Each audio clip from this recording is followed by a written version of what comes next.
അടുത്തത് ഈ ഏഴാമത്തെ ക്വസ്റ്റ്യൻ നോക്കാം. ഇത് വന്ന് സ്ഥിരം വരുന്നതാണ്.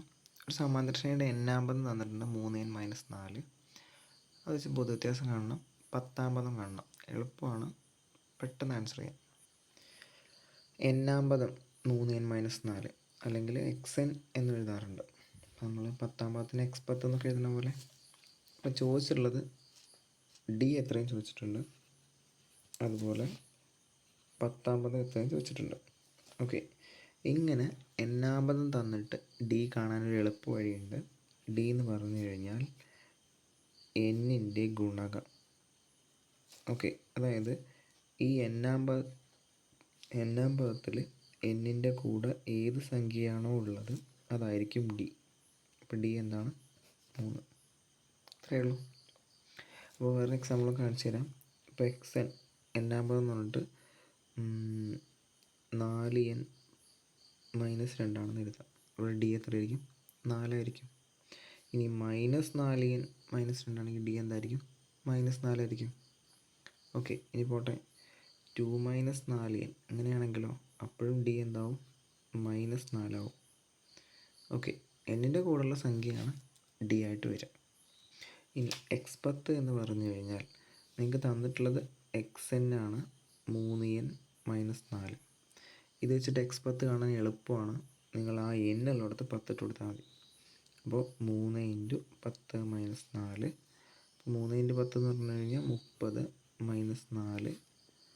ഓക്കെ, 26. ഇനി എനിക്ക് x20 കാണണം എന്ന് കരുതാം. അപ്പോൾ എന്ത് ചെയ്താൽ മതി? n ഉള്ളിടത്ത് 20 കൊടുത്താൽ മതി. അപ്പോൾ 3 × 20 - 4, 3 × 20 60 - 4 56. ഇതുപോലെ എത്രാമത്തെ പദമാണോ കാണേണ്ടത് അതായി n ഉള്ളത് ഇട്ട് കൊടുത്താൽ മതി. ഓക്കെ, അടുത്തതാണ് 8-ാമത്തെ ക്വസ്റ്റ്യൻ. 1, 6, 11 ഈ സമാന്തര ശ്രേണിയുടെ ബീജഗണിത രൂപം എഴുതണം. 15-ആം പദം കാണണം. ഇത് എളുപ്പമാണ്. ശ്രേണിയുടെ ബീജഗണിത രൂപം എന്നതിന് വേറെയും വാക്കുണ്ട്. നമ്മൾ നേരത്തെ കണ്ട n-ആം പദം എന്ന് പറയുന്നത് തന്നെയാണ് ശ്രേണിയുടെ ബീജഗണിത രൂപം, അല്ലെങ്കിൽ xn എന്ന് പറയുന്നത് തന്നെയാണ് ശ്രേണിയുടെ ബീജഗണിത രൂപം. അപ്പോൾ മൂന്നും ചോദിക്കാം. മൂന്നും സെയിം തന്നെയാണ്. ശ്രേണിയുടെ ബീജഗണിത രൂപവും xn-ഉം n-ആം പദവും ഒക്കെ. അതിനുള്ള ഇക്വേഷൻ ഇതാണ്: dn + f - d. നമ്മൾ മുമ്പ് കണ്ട പോലെ അതിൽ ഡിയും കൊടുക്കുക, എഫും കൊടുക്കുക, n കൊടുക്കണ്ട. d എത്രയാണ് നോക്കുക. ഇവിടെ d എത്രയാണ് കൂട്ടി പോകുന്നത്? അതിന് 6-ൽ നിന്ന് 1 കുറയ്ക്കാം. അത് 2-ആം പദത്തിൽ 1-ആം പദം കുറയ്ക്കാം. 6-ൽ നിന്ന് കുറച്ച് 5. ഇനി എഫ് സൈഡിൽ എഴുതി വയ്ക്കുക. എഫ് പറഞ്ഞാൽ ആദ്യ പദം. എഫ് പറഞ്ഞാൽ എത്രയാണ്? അപ്പോൾ 1 ആണ്. അപ്പോൾ ഡിയും എഫും കിട്ടി, അതിലിട്ട് കൊടുക്കാം. ഡി കാണുന്നിടത്ത് 5 കൊടുക്കാം, എഫ് കാണുന്നിടത്ത് 1 കൊടുക്കാം. അപ്പോൾ 5n മാറ്റരുത്, പ്ലസ് എഫ് പറഞ്ഞു കഴിഞ്ഞാൽ 1 മൈനസ് 5 ഡി എന്ന് പറഞ്ഞാൽ 5. 5n 1 - 5 പറഞ്ഞു കഴിഞ്ഞാൽ 5 - 1 ആണെങ്കിൽ 4, 1 - 5 ആണെങ്കിൽ -4. ഇത്രയേ ഉള്ളൂ xn, 5n - 4. ഇനി ഒരു ചോദ്യം കൂടെ ഉണ്ട്. 15-ആം പദം കാണാം, അതായത് x15 കാണാൻ.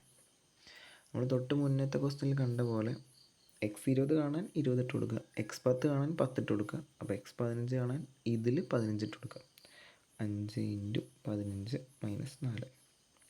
5 × 15 പറഞ്ഞു കഴിഞ്ഞാൽ 75 - 4 71.